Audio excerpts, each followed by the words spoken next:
advances to the Final Four. Shout out Chillinois Basketball Podcast. Shout out to Chillinois Podcast.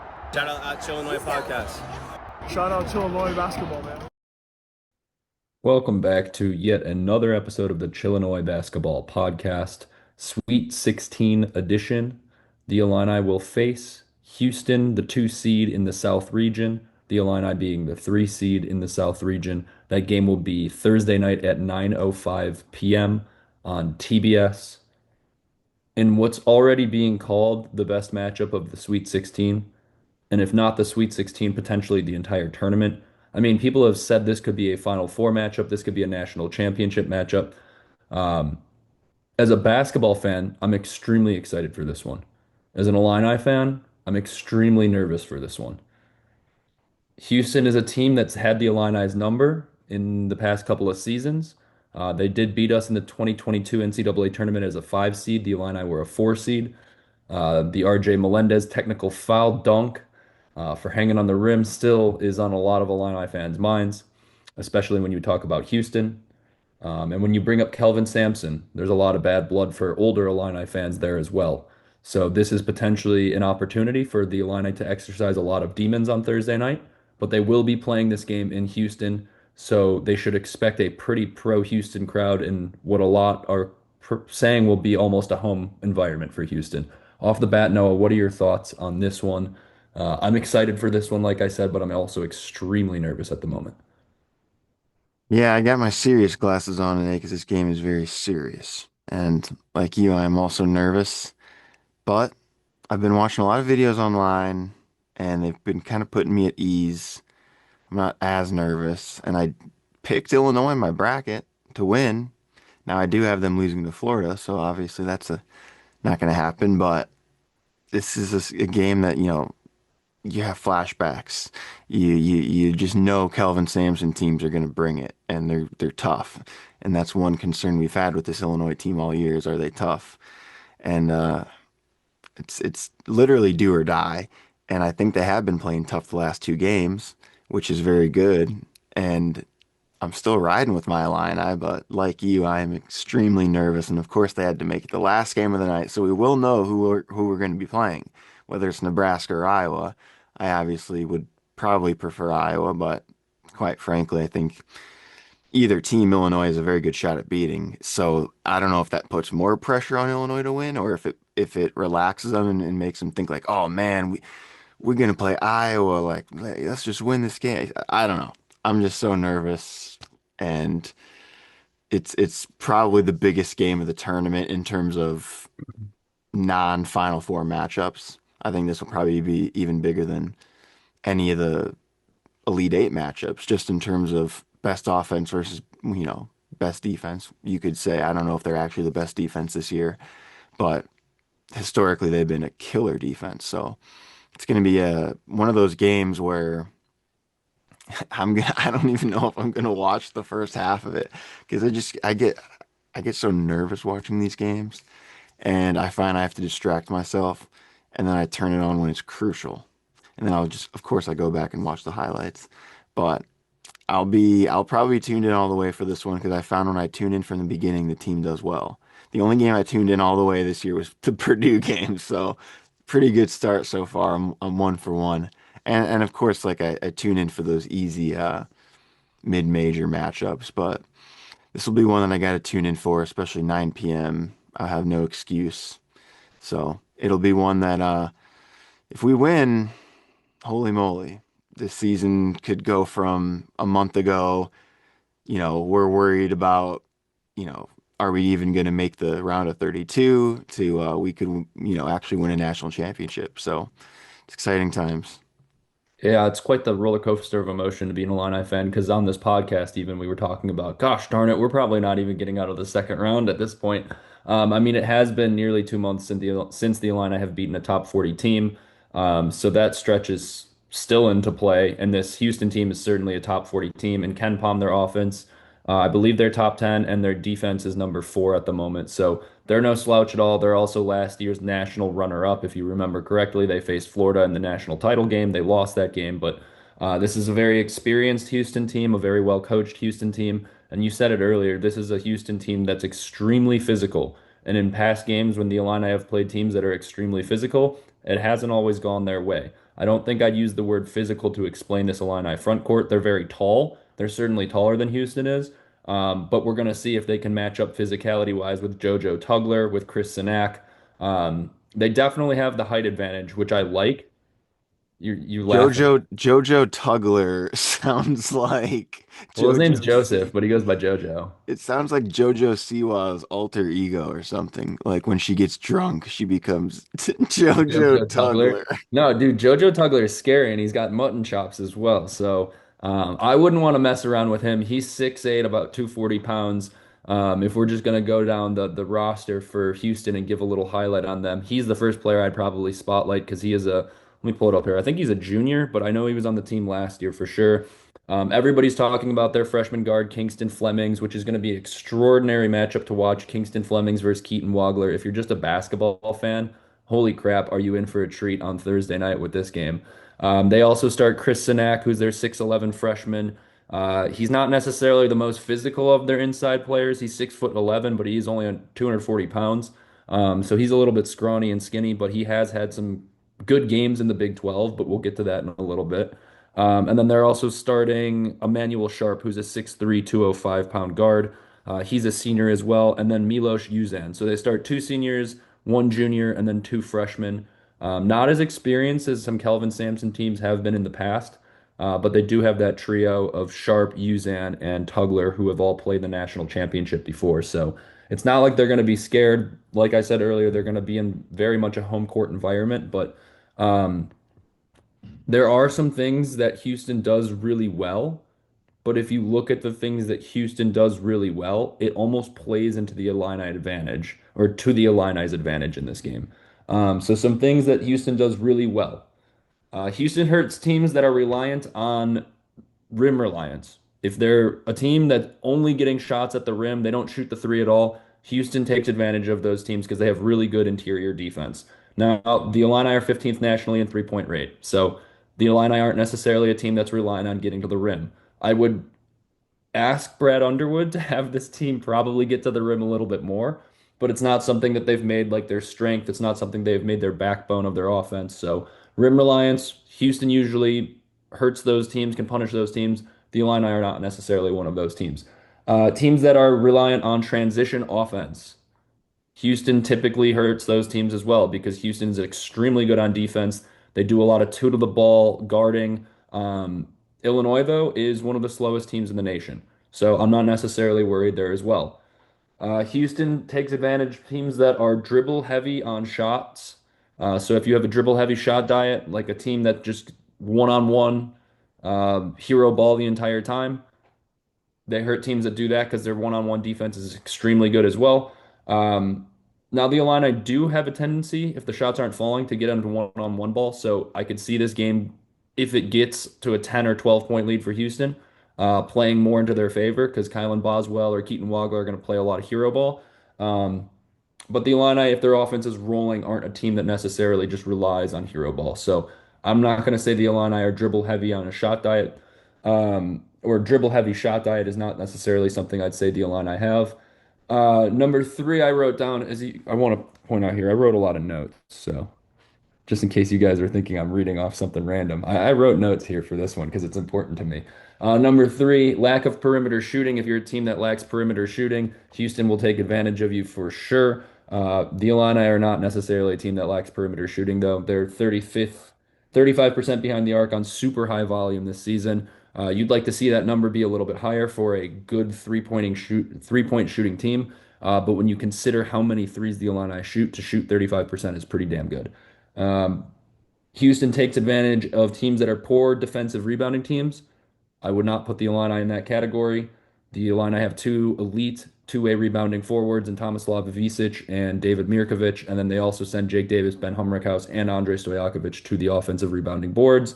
And then Houston is a team that hurts teams when they turn the ball over a lot, and the Illini are top 10 in turnovers allowed offensively. So as I was kind of alluding to, this Houston team has a lot of strengths, but some of the strengths that they have are just not necessarily strengths that have hurt the Illini in games or similar games this season. If you want to look at a Big Ten team that's most closely comparable to Houston on defense, I'd probably say Nebraska. Now, in that first game, it certainly hurt the Illini. The defense of Nebraska certainly hurt the Illini. But in the second game, they kind of figured it out. Nebraska brings a lot of two to the ball for defense. The Illini have some really elite passers, especially for guys of their size, that can look over those two-player face guarding traps that they'll set in corners. And if you're going to trap Tommy or David Mirkovich, they're probably going to make the right read, kick it out to a corner for Jake Davis. What's going to be very important is that the Illini hit their shots in this game. If the Illini aren't hitting shots, they're going to be open, I promise you that. But if they're not hitting shots, that's really going to be the thorn in their side, as it is pretty much every game.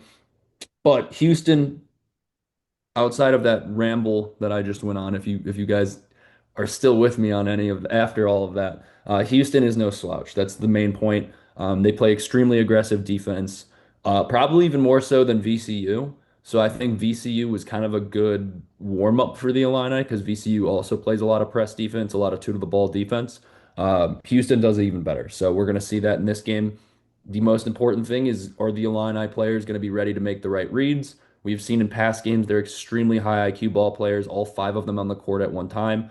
So I like to give the advantage to the Illini in that case, but it will be a home game for Houston pretty much. It's going to be really loud. Um, so Noah, what are you worried about? What does this Houston team bring that worries you? Or are you even worried at all, really? I know you're pretty optimistic most of the time, so. Well, I wasn't worried until I just asked ChatGPT who's going to win, and it predicted Houston, slight favorite, but it said it's Well, going to what be does low. Claude AI say and what does Grok say? Because those are the more favorable AI platforms It now, said apparently. it's going to be a low scoring game, and they're only going to score like 65 points. That ain't happening. If Houston scores 65 points, they ain't winning that game. Tomislav Ivicic is going to go in there. He's going to take that guitar. He's going to smash some damn Cougars with it. I'm pissed off. I'm sick of everybody disrespecting us. Illinois is not going to win. They're not tough enough. They're not tough enough. Yeah, I'm talking to you, Cart. Cart said we're not tough enough. You want to see tough? David Mirkovich is going to go in there. He's going to, I don't know what he's going to do. He's gonna mess up his hair at the very least. I mean, he's going to look crazy. He looks like a mad scientist out on the court.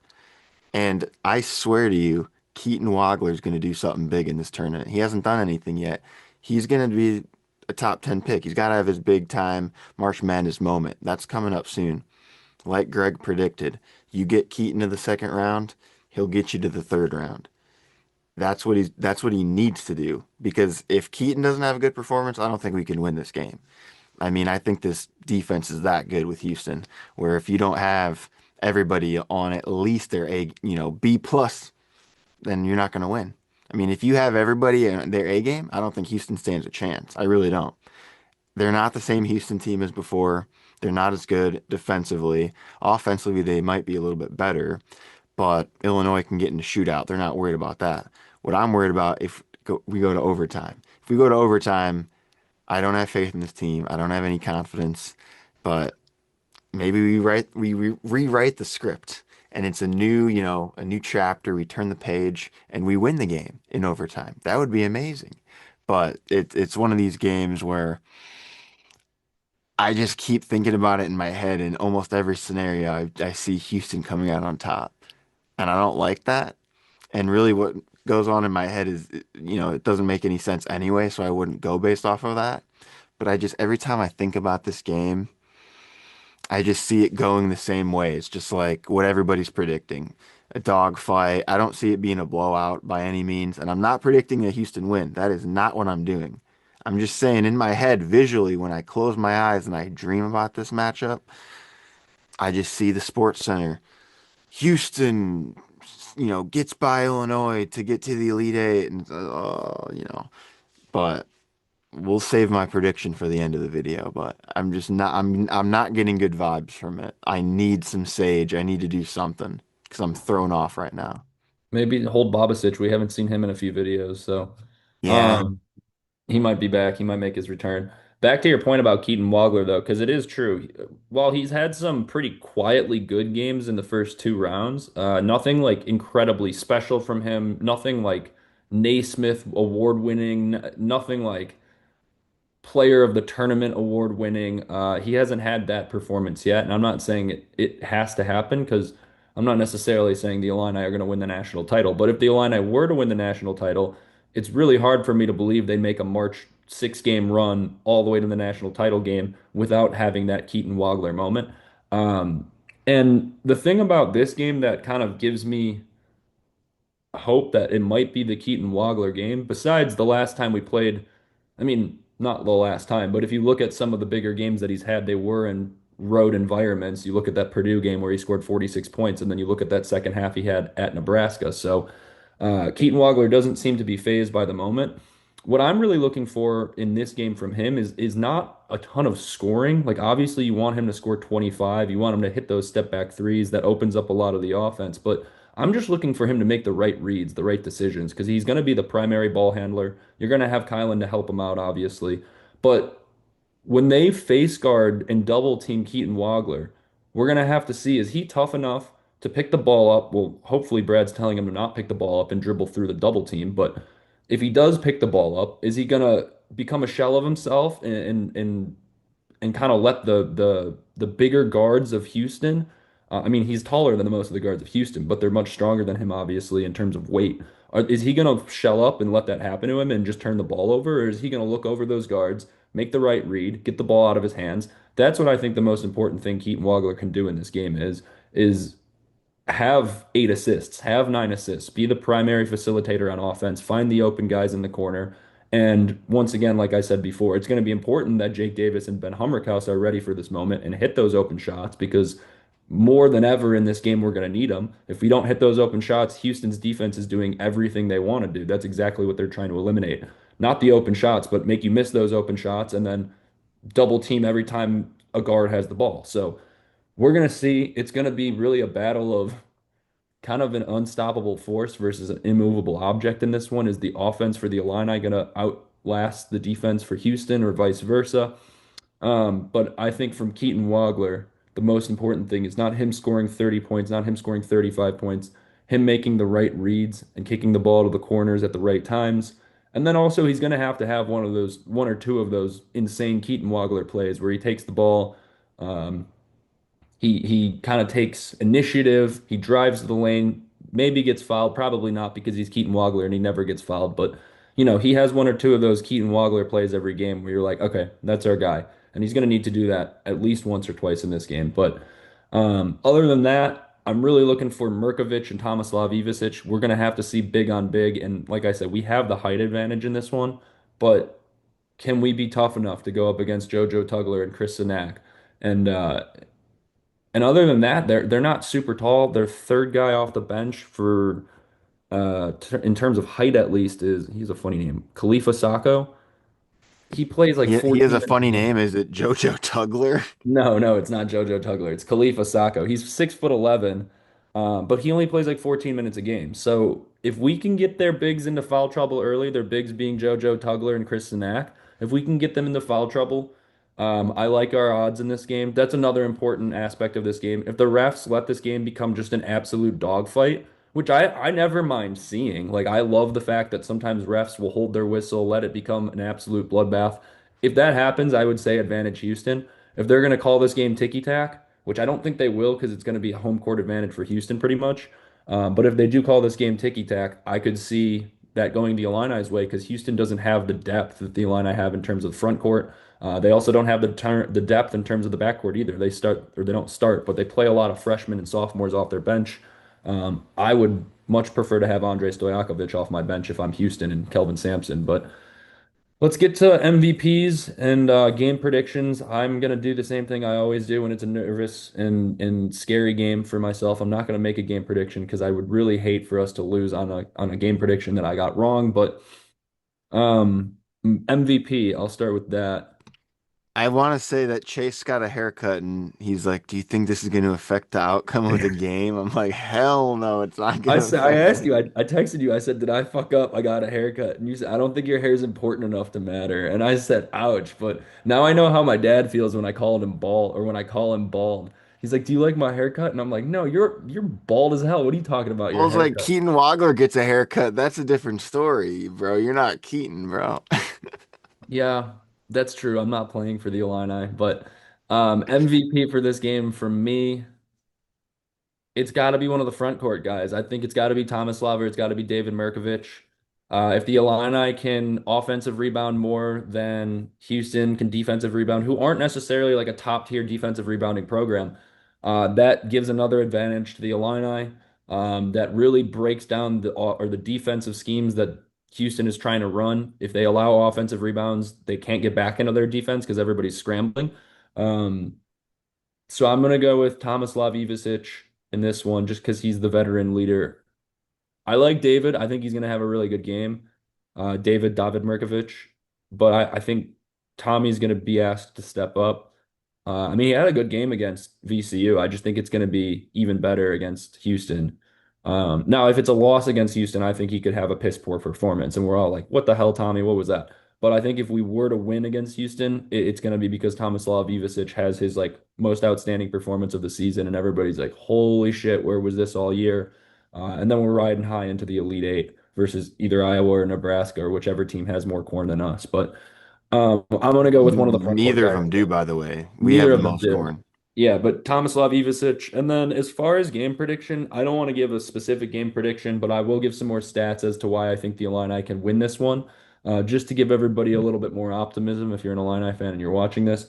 Some of these stats are from Rob Nardini. I did take these from his Twitter page, so he did some really good research. Houston is 19-0 when forcing 13 turnovers or more per game. They are 11-6 when they force less than 13 turnovers. The Illini don't average 13 turnovers, they average 9.5 per game. So if the Illini hold to their average of turnovers, which they did give up quite a few against VCU, but if they're secure with the ball, the Illini have a good chance of winning this game, at least in terms of numbers. Now, Houston is 18-0 when the opposition free throw rate is 37.9 or less. They're 12-6 when that free throw rate is more. And the Illini often have a free throw rate that is higher than 37.9. So that also is advantage Illini. Houston's 11-0 when winning the foul margin. They're 0-6 when they don't win the foul margin.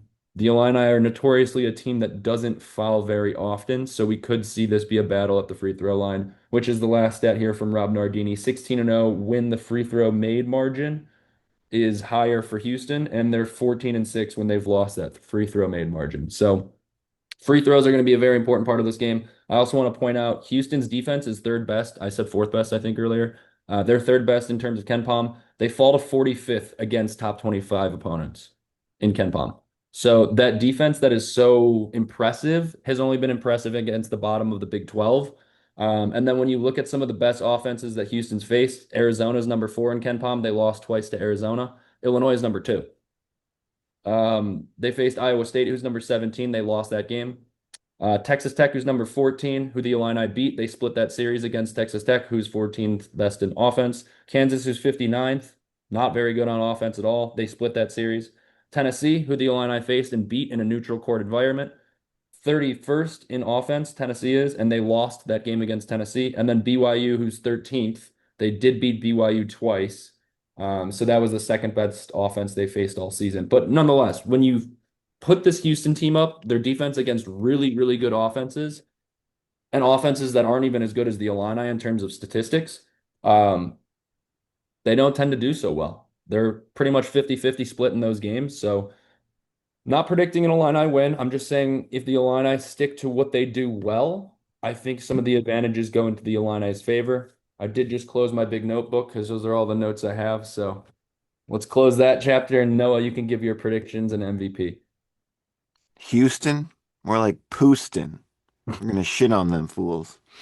No, but for real, shout out to Chase for all the research. Without Chase's research, our whole podcast would just be me talking about what I envision going on in my head. So we do have real stats here. We do the research. My research is just simply watching sleepers videos. But There's no yeah, shame my in that. prediction, I think this game is going to be very similar to the Texas Tech game, I think. I think it's going to be physical. I think you're going to see Kylan be a key piece to this game. His defense is going to be very, very important. And I think Tommy, like you were saying, his offense could be the decision making, factor for Illinois. If he can get hot from the three, it's just spread out that defense. If Kylan can clamp some fools down. I mean, I was loving those stats you were just saying. It all sounded great to me. So if we can just actually do what we were supposed to do in the whole season, like we were in the, beginning of the season. Because there was a point in the year, let us not forget, we were all talking about it, national championship, national championship. And then we went through a slump. But now I feel like we're back. I feel like we're kind of back right now. And I like our momentum, but obviously Houston's a powerhouse. I mean, I was hoping that they would have less impressive performances, but they killed Texas A&M. I mean, just slaughtered them. So hopefully they used up all their juice and they're all out of juice and now they can't handle Illinois because we know Illinois doesn't run out of juice, at least offensively. Now, defensively, they seem to be doing a lot better. There was a while where they looked like they couldn't guard anything. They couldn't guard, Izzo's grandmother, whatever it is. Uh, Dorothy Izzo. I Dorothy forgot Izzo, about yeah. her. But I think right now we're honestly playing our best basketball of the season. And the fact we got everybody healthy, knock on wood, and the fact that, everybody's tonsils seem to be in fine condition. I swear to God, if somebody has a tonsil attack in the next 48 hours, I'm gonna lose my mind. If Tommy's tonsils grow back somehow and then start giving him problems, I'm gonna have a word with Fletch. Dude, when Tommy got mono, I DM'd Fletch because I got this miracle pill that I took when I got mono and it like cured me. And I'm rarely ever sick now. And I sent him the info. I'm DMing him. I'm like, dude, you got to get him this pill. I'm sending him the link. I'm sending him the link. He doesn't even open the freaking message. And Tommy was out for like 2, 3 weeks. I'm like, bro, if you would have opened my message in the first place, we would have got Tommy back on the court. He wouldn't have had to get his tonsils removed. But either way, I forgive him. I think those two guys, though, Kylan and Tommy, are going to be key for this game. But in terms of a final score prediction, man, if Illinois wins, it's going to be because they're going to have to shoot the lights out. So that means it's going to be a high scoring game for them. I'll go Illinois 81, and I will go Houston 73. And it's similar to the first two games. The first half is going to be close. I think it could be tied up at halftime. Houston may have a couple point lead. Illinois may have a couple point lead. But that second half, I mean, something's going to happen. I don't know. A switch is going to get flipped. Merck is going to do something crazy. I mean, he's yet to really, go full buck wild yet. So I'm Are we still gonna waiting. see a Keaton Wagler dunk? I mean, we might see a David Merkovich dunk. I think a Keaton Wagler dunk might be like more impressive. Well, neither of them have dunked all season, I don't think. So I mean, after what Zvonimir did last game, I think Merck is he's like, I want that attention. I want that Sports Center. Because, dude, Merck and Keaton, for that matter, they live for the Sports Center highlight. I don't They think want, Merck could jump like that though. dude, he's gonna give it his darndest. I'll tell you that much. I mean, he'll even if he hits his head Gonna on the end up rim. throwing the ball at a photographer in the first row because he's not even gonna get above the rim. It's gonna just straight into a photographer's face. Just a Yeah, chuck. yeah. I'm just, I pray they win because I want to see that giant super soaker. I mean, Brad said he's gonna have I mean, picture this though. They lose. And a picture gets leaked of Brad Underwood walking to the team bus with the biggest super soaker you've ever seen in your life. Because he said in the video, in the interview after the last game, he's like, "Oh man, if we can get past this next one, I'm gonna have the biggest super soaker they've ever seen." So I'm like, is he gonna get this thing custom made? Because there are those YouTube videos, I forget who makes them, but like, oh, 500-foot super soaker, like these giant dude perfect level super soakers. So they do exist out there. And Brad, I mean, that would be funny if Brad Underwood could just get a comically large super soaker and wreak havoc on the locker room in Houston. I mean, I think they should just park a fire truck next to the Illinois locker room post game if they win and just have Brad with the fire hose just spraying everybody against the wall. yeah, I Uh, mean, but they can't get too crazy because then they'll have another game on what, Saturday? yeah, Thursday and then Saturday they would play in the Elite Eight. I mean, so picture this. They miraculously can get past Houston, which I don't think it's miraculously, but difficult game. I mean, I'm giving them all the credit in the world. I think this will be our third hardest game probably behind UConn and Michigan. I mean, Yeah. Maybe Alabama's tougher, but I they're mean, both Tennessee did beat right. Houston, but I don't Right. think Tennessee's a better team.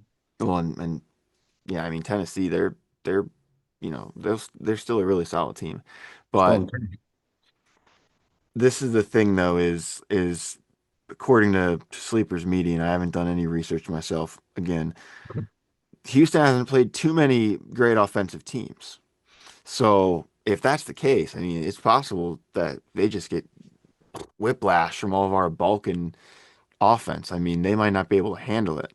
So I hope that we can overwhelm them in the first half. But even if we do overwhelm them in the first half, which is very possible, I'm I mean, who's to say they won't just make a comeback and tie it back up? It's like that's what happens every single game. Illinois is yet to really have a game where they get out to an early lead and step on their throats early and keep going. And I doubt that's going to happen in this game. I mean, this Houston team is just too good to give up and bow down like that. So I think it's going to go down to the end, and I do think the fouls are going to be key. Illinois needs to get to the line, but that's the thing is to get to the line, you need to drive to the hoop, and this Houston team doesn't really let teams drive to the hoop, so Illinois is going to have to shoot a lot of threes. I mean, if Illinois doesn't make their threes, they're not going to win the game. Is really what it's going to come down to. I mean, I don't see it being one of those games where it's like Illinois only made 8 threes and they still won the game by 10. Whoa, that's impressive. I don't think that's going to happen, unless Houston also has a poor offensive performance, which is very possible. But the one thing going for Illinois is yes, it's on a neutral court, but I mean, even in these hostile environments, Illinois has looked pretty unfazed. I mean, at Purdue, at Lincoln, they went to overtime in Breslin Center, so they don't necessarily let the hostile crowd get to them. And from what I saw, one comment on Instagram or YouTube maybe said that Houston doesn't have the best record either at I think it's the Rocket Stadium they're playing at. So they're not necessarily, it's kind of like the United Center situation where it's like you'd think Illinois has the home court advantage, but really we kind of lose there a lot. So maybe it's that kind of situation as well. I don't know. I would like a lot of Illinois fans to show up, obviously, and I think a decent amount of them will. I think twice as many Nebraska fans are going to show up, which is what pisses me off. And I'm hoping that Nebraska fans will stay afterwards and root for Illinois, and I think they will, because if you're from Nebraska, you're paying all that money to go to the Final Four. You're going to just watch one game and go home? Hell no. You're going to make a weekend of it. You're going to watch the Illinois game. You're going to stay there all night.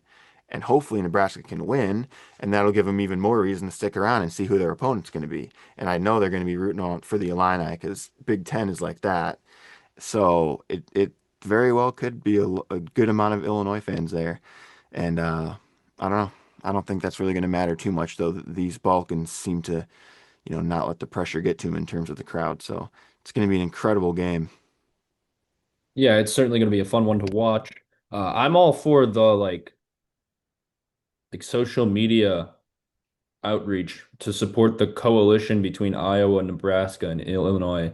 I know Iowa and Nebraska are facing each other, so have should one of them lose that game, they're probably not going to be too happy and want to stick around. But you're probably paying, I think, based on how it works, you're probably paying for both games, so you might as well stick around. So if we have any Iowa or Nebraska fans, Kalachi is for closers. I know we were giving you some shit earlier this year, and we did beat you once, but we really like you on our side for this one. So go There's Nebraska no way and he's go Iowa. watching this right now. I'll post it in the Nebraska Reddit. I don't give a shit. Kalachi, we need you, bro. We Come need you on. in Houston. We need all our Big Ten supporters.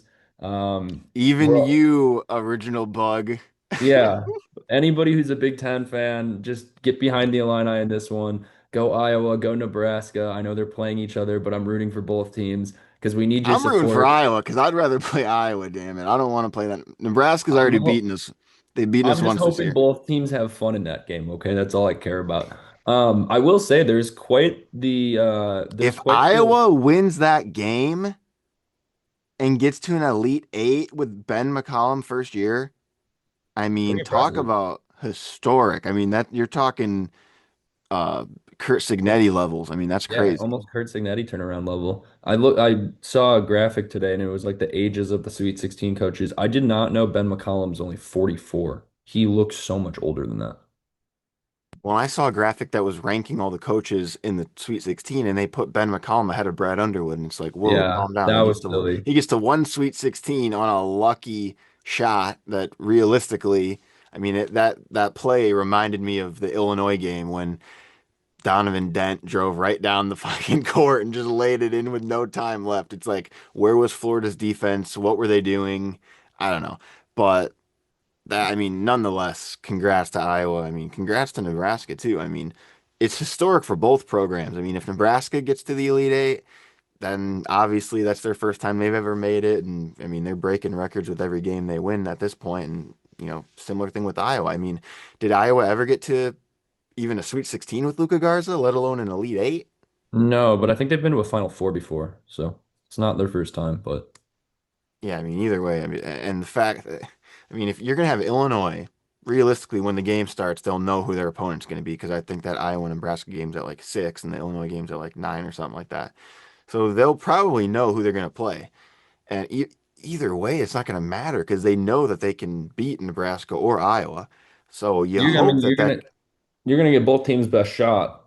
But and yeah, I if you're, mean, but maybe Houston's looking at it the same way, like, dude, if we can just get past Illinois, we're fucking coasting. Because I think Houston can get past Nebraska and Iowa as well. I mean, although I don't know. I mean, what did you say earlier? Nebraska or Houston, their specialty is shutting down the inside game. Iowa and Nebraska don't Iowa have can much of an shoot. inside game. Nebraska would be an interesting matchup should Houston beat Illinois, just because their defenses are both so good. But I would take Houston's defense in that matchup, just because, I mean, physicality wise, I would probably take the Illini over Nebraska physicality wise and toughness wise. I would not take Illinois over Houston toughness wise. So, I mean, edge Houston in that one over Nebraska. But nonetheless, it'll be, you can't, well, if I'm Brad Underwood or Kelvin God Sampson, you forbid can't. Iowa beats Illinois in the freaking Elite Eight. No, let's not even manifest that. Let's not even speak that into existence. But I think the number one message should be don't look at that game.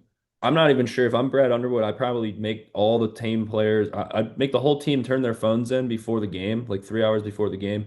We don't care if we have Nebraska or we have Iowa, if we have the school for the blind coming up next. I don't care who we have on the list next. We're putting our phones in the cubby. Andre, stop putting out your Snapchat ads. Stop putting out your Culver's ads and your Canes ads. Your phone's going in the cubby for the next 3 hours. We're locking in on Houston, and then we'll figure out who we play after that game. That's what I would be saying if I was Brad Let's Underwood. say we get past Houston and Iowa gets past Nebraska. We need to bring Fran McCaffrey in as a one-time assistant coach just to troll the shit out of the Iowa fans. He could at least come to the game. I mean, his season's over. I mean, maybe he's already started his, recruitment for the summer. Recently lost Ethan Roberts. He's transferring, so Well, I'm seeing all this stuff because I thought the transfer portal, I thought they changed the rules where the transfer portal doesn't start now until the season's I over. think that's next year. Okay, because I'm like, I'm seeing all this stuff about it. It's already ridiculous. We could already probably have a whole podcast episode on who's going to be the starting lineup for the Illini next year for players that aren't even on the Well, roster everyone's yet. saying Blackwell. I mean, Yeah, maybe let's his not his get into it too much. his Otherwise, we're gonna dad. have Well, a his dad didn't his dad play for Illinois? yeah. Glenn Blackwell was a player for Lou Henson in the '80s. So, but I don't want to get too much into the transfer portal right now because we could talk about it for another 2 hours, and then we'll fill up all our off-season content with just one video, and we don't want to do that. So. You predicted 81-73 for your final score for the Illini. I'm predicting a close game, and I'm predicting the fact that the Illini have a lot of statistical edges and advantages in this game. That's not even a prediction, that's just a fact. But it'll be a close game, and I'm nervous for this one. I'm also, it feels a lot like the Iowa State game in 2024. Um, the one thing I will say about the 2024 team is just Terrence Shannon Jr. I was like, this guy can't lose. I don't feel like the Illini have a player on their team right now. I know Keaton Wagler's the best freshman in Illinois history, and I know Andre Stojakovic, you can give him the ball and he can score a basket whenever. And even Kylan Boswell, he's like your senior leader. But I don't feel like we have that Terrence Shannon Jr. guy where he is not going to lose this game no matter what happens. I don't care if he has to shoot a player on the court. I don't care if he has to trip a player. I don't care if he has to punch somebody in the face. He's not losing the game by whatever means necessary. I'm not sure I feel like that about this Illini team this year, but we're going to see it for sure. Because if they do beat Houston, it'll certainly be because we have a guy that's putting his foot down and he's like, we're not losing this damn game. whether it be Kylan, whether it be Andre, whether it be Jake Davis, for all we know, His name is Mihailo Petrovic. or Punch the Monkey. Yes, aka Punch the Monkey. And he's Yeah, sick of Mihailo getting Punch. bullied. And he's gonna go Hulk mode. He's gonna be like, I'm sick of everyone making fun of me. And he's gonna just go off for 30. He's like, I'm the Adriatic League MVP. I know how to play basketball. He is a postseason hero, apparently. So it would be not cool, actually, because that means Kylan and Keaton would both have to go down with injuries if we're giving Mihailo the ball for the rest of the game. No, Last because question, Brad actually, Underwood, before. Brad Underwood, I'm predicting a Brad Underwood masterclass. And I can, if Keaton and Kylan aren't doing it offensively, I could see Brad with like 6 minutes left, just being like, screw it, put Mahilo in for a Well, I couple was minutes. Let's see thinking what happens. they probably let David handle the ball before Mihailo. I mean, we saw that earlier in the season. Mihailo wasn't coming off the bench, and David was the point guard. So, what? Listen, I'm trying to speak it into existence, okay? You're Okay. hating on my boy Mahilo. No, I like Mihailo.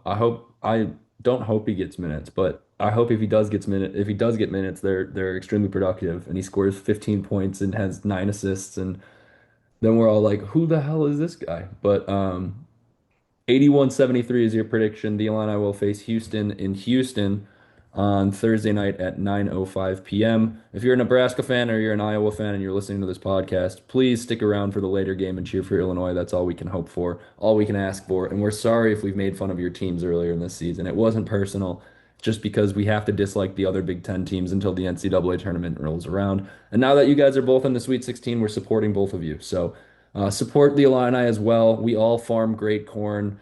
All our states are pretty damn close to each other in the Midwest. So, Iowa, Nebraska, please support the Illini. And Illini I fans, if think you are we going to connect. We Houston. all connect, like a big line on Yeah, the I wasn't line. going to say that off the top of my head, but I feel like I I feel think like it the goes best. Illinois, Iowa, and then I think Nebraska is like We're, above yeah, Iowa. I think you could directly like drive through each one. And Yeah, I mean, you want to talk about a great road trip. Those three states, man. Corn yeah, capital of the world. they probably filmed Interstellar in one of those states, to be honest. But, um, the Illini will face Houston Thursday night. Let's hope and pray it's not the last Illini game we're covering for the season. It's been a fun one. I don't want it to end, but we will find out. It's going to be Nebraska is exciting. confirmed right next to Iowa, not above it, next All to right. it. Thanks for confirming that. We aren't mathematical wizards, but we are geographical wizards now. So, um, I don't have anything else to say besides I am nervous and I'm going to be nervous until Thursday night. And honestly, I might not even sleep Wednesday night because that's how nervous I am about this one. But we'll find out. It's going to be exciting. Uh, Twice in 3 years now, the Illini have made the Sweet 16. So this is a program that I don't, you can't say up and coming, but they're back in that spot. It feels like they need to be. So let's hope it's one more game that we get to play and then another after that. But either way, no, ILL. I and I.